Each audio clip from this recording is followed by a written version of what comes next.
Sous l'eau, la vie se concentre essentiellement dans les premiers mètres sous la surface, là où la lumière est la plus abondante. Mais attention, dans nos régions, quand on se promène à faible profondeur, on a toutes les chances de se retrouver 2 fois par jour au sec. Les plantes et les animaux marins se sont parfaitement adaptés à cette situation. Yves devra, lui, continuer à pied pour retrouver Michel qui est sorti pour une fois de son laboratoire. Viens voir, Yves, ici, il y a une richesse vraiment sous ces cailloux, j'ai rarement vu ça. Ouais, il y a beaucoup d'algues déjà sur le dessous. Il y a une grande variété. Sur le dessous, alors regarde un peu. Voilà, c'est lourd ça, non? Alors en fait, sur le dessous de cailloux, tu as plein d'animaux qui vivent fixés et qui sont là justement pour s'abriter du soleil. Et le temps que la mer descende, ils gardent un peu d'humidité en eux. Hein, ce sont les vers marins, là, tu vois, dans leur tube. Ouais. Et regarde ceci, là, c'est une ophiure. Regarde. On a du mal à l'attraper. Ouais, elles ont des bras très fragiles. D'ailleurs, on les appelle les ophiures fragiles. Là, elles ont 5 bras. D'accord.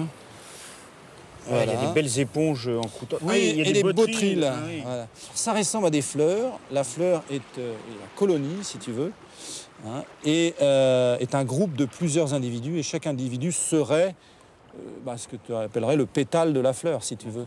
Hein. Et l'eau rentre par un trou et ressort par celui qui est au milieu. Et l'orifice du milieu est commun à l'ensemble. Ah, ils ont des toilettes communes, si on peut dire. Ah bah tiens, c'est une comatule, ça. Bravo. On les appelle aussi les danseuses des mers.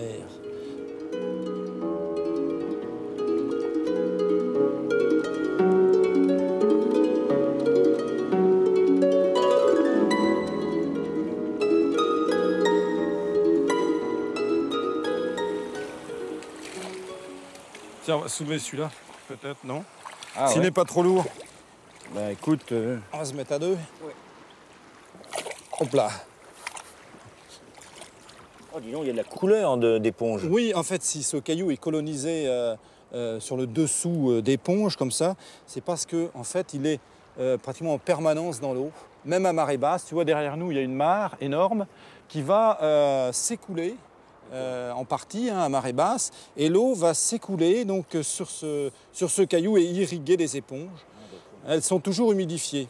Alors, les éponges, en fait, ont besoin de cette eau. Et elles vont, si elles se trouvent un petit peu plus haut sur l'estran, elles vont garder de l'eau dans leur corps à marée basse pour éviter de se déshydrater.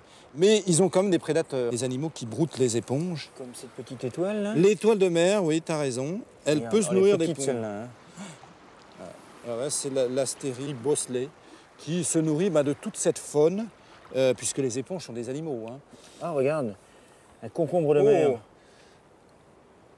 Un concombre, oui. C'est assez rare d'en trouver sur l'estran. Toi, tu en vois peut-être en plongée. Oui, on en voit beaucoup, effectivement, mais beaucoup plus profond. Alors, le concombre de mer, contrairement à son nom, c'est bien un animal de la famille des oursins et des étoiles de mer. Donc, un échinoderme. Mais contrairement à ses cousins, il n'a pas de piquant. Mais il a des pieds ventouses qui vont lui permettre de se déplacer sous le rocher.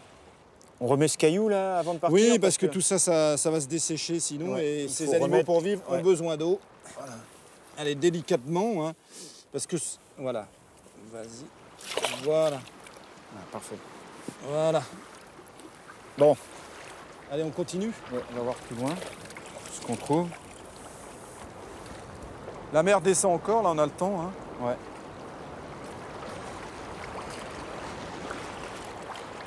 Qu'est-ce que tu nous as pas montré encore, Michel? On va regarder là sous ces cailloux. On trouve des choses aussi. Ouais. Des petits coquillages, ouais. Attends. Oh là, il y a un crabe qui sort là. Un magnifique crabe vert. Ah bah, je vois que tu sais les prendre, les crabes. Ah oui, alors tu vois, lui, il est caché sous le caillou, et en plus, il a une carapace. Et à marée basse, il va garder un petit peu d'eau à l'intérieur de son corps pour maintenir ses branchies humides. Et tu as vu ces pinces? Ouais, elles sont différentes. Voilà, il y a celle-ci qui possède des dents très larges. Ça va lui permettre de broyer, de casser des coquilles. Et celle-ci est coupante, en fait. Voilà, c'est ça, la pince coupante qui va prendre les morceaux de nourriture. Hein? Et la blénie. Il est mort, ce poisson? Non. Tu vois sa couleur, hein, le mimétisme, ouais. la couleur des algues. Alors il faut faire attention parce que ce poisson, il peut mordre, il a de bonnes dents. Ah oui. Hein. Et alors lui, à marée basse, il garde l'eau dans sa bouche. Comme ça, ses branchies restent humides. Ah, ouais. Ah oui, il peut rester plusieurs heures hors de l'eau. Il produit aussi un espèce de mucus pour se protéger. Tu vois comment il peut se déplacer? Ah, ouais. Un peu comme un serpent. Ouais. Donc c'est la blénie. En fait, tous ces poissons de roche, ils ont leur petit territoire. Hein. Et si un intrus s'approche, il n'hésite pas à mordre. Et c'est un intrus, ça, le petit coquillage là qu'on voit là? Ah, tu sais ce que c'est ça? Non.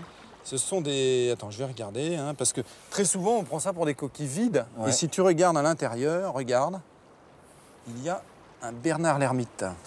J'ai filmé le changement de coquille d'un Bernard l'ermite. Ah, Et oui, un jour, il y avait 2 Bernard l'ermite qui se sont rencontrés dans l'aquarium. Et il y en a un qui a attrapé la coquille de l'autre dans ses pinces, a cogné la sienne contre l'autre coquille. L'autre est sorti et il a pris sa place. Ah ouais. L'autre s'est retrouvé tout nu, si je peux dire, sans Dehors. coquille. Mais c'est le procédé utilisé par les Bernard l'ermite pour chasser leurs congénères d'une coquille. Laissant ce malheureux Bernard l'ermite sans abri à son triste sort, et faites comme Michel, allez tranquillement regarder sous les cailloux. Mais une fois votre curiosité satisfaite, n'oubliez surtout pas de remettre tout en place. Les flaques dans lesquelles nous pataugeons sont des mondes à elles toutes seules. Attention, la mer monte. Michel retourne vers son laboratoire, à Océanopolis, en espérant ne pas se mouiller, et Yves, lui, barbote et filme ses pieds en attendant la marée. La marée, je vous l'ai promise, la voilà, rien que pour vous, fouf, elle est fraîche.